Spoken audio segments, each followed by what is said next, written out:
All right, the market is pretty much flat there on the S&P, Nasdaq, semi up a little bit, and some of the other sectors are down. Sort of type of day. We've been talking about that 420, the 420.22 area.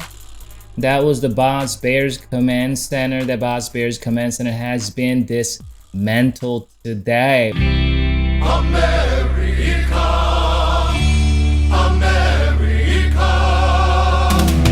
America, fuck yeah!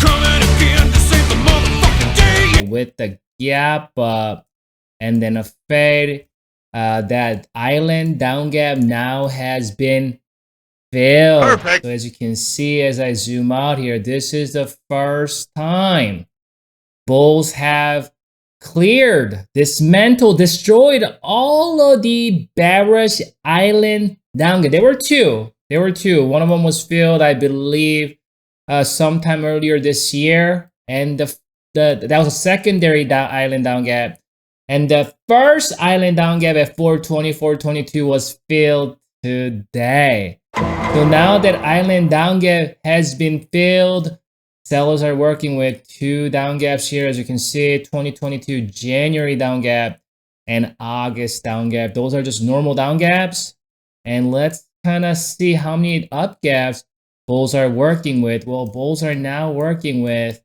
October up gap. Obviously, that was the low. We got the November up gap slightly. That was never filled. Remember, we talked about that back in November. Bears forgot to fill the entirety of that November up gap. That's going to favor the buyers. Bulls opened up another up gap. This was December. And then this one, and that was a May. Earlier this month, bulls opened up their own island up gap, and then there are two other up gaps. So how many up gaps are there compared to the down gaps? They're way more than the down gaps. So as you can see, bears are slowly losing a lot of their real estate. They only have two down gaps to work with. Their command center has been dismantled as of today. And with that, bulls are tired, right? Bulls are tired. So they worked really hard for that. Just because, remember we talked about the yesterday, bulls were already hitting that overbought sentiment yesterday. So right now, what the bears or bulls are dealing with is rising resistance here, as you can see, right? And this is a level. This is why. Not only that, obviously, with the oscillator being overbought, which we talked about yesterday. With that, bulls were not able to advance with the gap up, and that's totally fine as long as that island down gap is filled. And with that, bulls, as you can see, first hour, second hour, third hour, fourth hour, the micro-term moving average was, however, right there. The micro-term moving average is acting as support today. Remember a couple of days ago, or a couple sessions ago, that micro-term played a big, huge role before the thrust to the upside, and right now we're just slightly above the micro-term moving average there. However, with the falling or the rising resistance here and the oscillator crossing down, are we supposed to expect lower prices?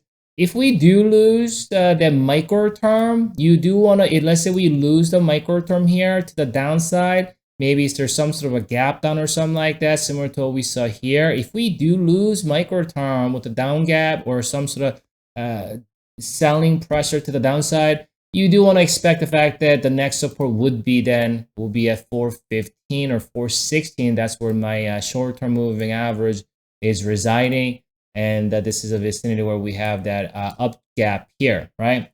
So I think 415 or so, 415, 414 is going to be the next level of support. Now that the island down gap is filled, I think bulls no longer need to fear that 420 vicinity. I think still bears are going to try to impute fear and try to kind of, let you guys know that they're still in charge. But I think as sooner or later, I think bulls gonna understand that their command center has destroyed and the Bos Bears have retreated to about 428 or so.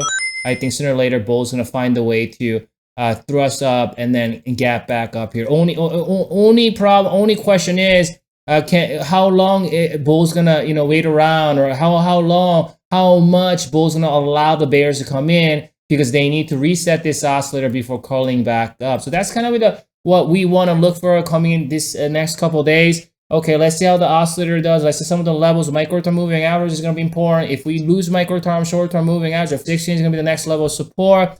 If we hit the support anywhere in this vicinity, if the oscillator gets right back up, if we see another cross, bulls might have a chance to find the momentum and finally break above the rising resistance here, and then go after this up gap. Holy shit!